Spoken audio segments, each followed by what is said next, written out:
Halo dan kembali lagi di Bang Kubis bersama dengan Sayusan. Seperti di judul, kita membahas seputar motion blur untuk rekaman POV bersepeda dengan GoPro. Gampangnya kita bandingkan dulu rekaman yang sudah ada motion blur dan default by GoPro. Berikut adalah versi yang bisa kita dapatkan jika menggunakan GoPro secara langsung. Jika di pause, kemudian cek di bagian jalannya,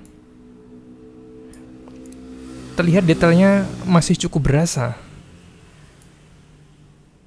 Nah, jika di play kurang lebih seperti ini. Jam 6, sebenarnya belum ada yang buka satupun. Karena minimnya motion blur membuat pergerakan tidak terkesan dinamis. Meskipun jalannya cepat tapi terlihat cukup lambat. Ini adalah settingan dari GoPro yang belum cocok jika digunakan mode POV seperti ini. Dan berikut ada tampilan setelah ditambahkan motion blur. Terlihat jalanannya lebih berasa bergerak. Jadi meskipun speednya tidak terlalu kencang, bisa terlihat kencang dan lebih dinamis. Kurang lebih jika di play seperti ini.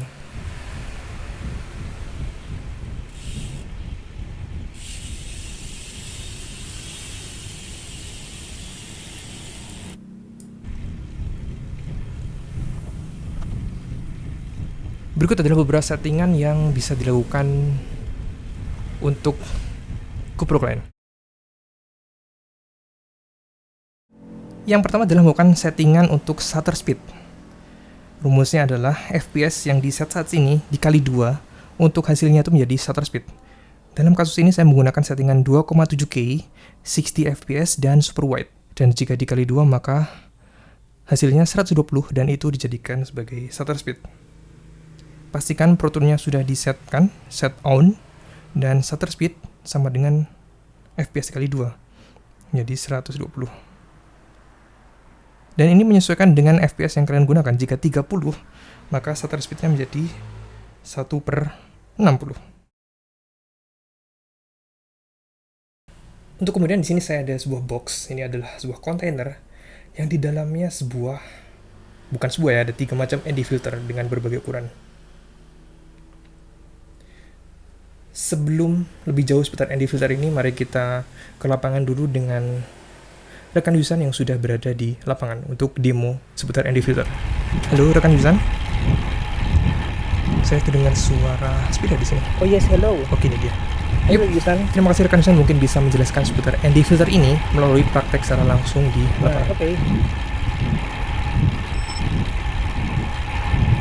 So, singkatnya ND filter ini digunakan agar cahaya yang masuk bisa kita filter sehingga enak untuk dipandang.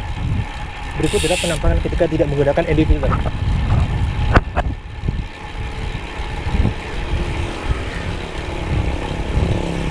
Terlalu putih kan?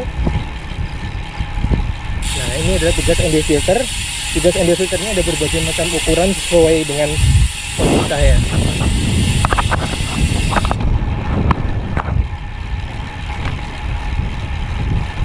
Ya, kurang lebih seperti itulah kegunaan dari ND filter ini sesuai dengan arahan dari Mr. Yusan di lapangan. Dia dari Telesin tapi masih banyak produk di pasaran.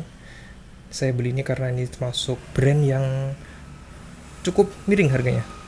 Ada 3 ukuran dari 8, 16, dan 32. Biasanya itu 2 kali lipatnya. Disesuaikan dengan kondisi pencahayaan saat itu. Semisal lagi terlalu redup bisa menggunakan ini, tapi jika sudah tengah hari kan sangat siang, sangat terik, bisa menggunakan yang paling gelap atau ini. Dan pastikan jangan sampai kena tangan karena biasanya sangat fingerprint magnet.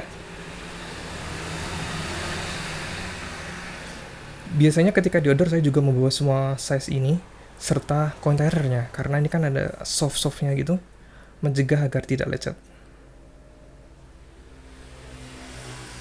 Beberapa varian ND filter tersedia bukan sebagai extension seperti ini, tapi dipasang secara langsung untuk mereplace di bagian lensa. Sorry, bukan lensa ya, tapi lens cover dari GoPro sendiri. Yap, dan hanya 2 step itu yang perlu dilakukan untuk menghasilkan motion blur di rekaman GoPro Client. Jika kita rangkum lagi, maka pertama, mengatur shutter speed menjadi 2 kali dari FPS. Dan terakhir adalah menambahkan ND filter agar cahaya yang masuk bisa kita filter sesuai dengan hasil yang diinginkan. Terima kasih perhatiannya, sampai jumpa di video guys berikutnya.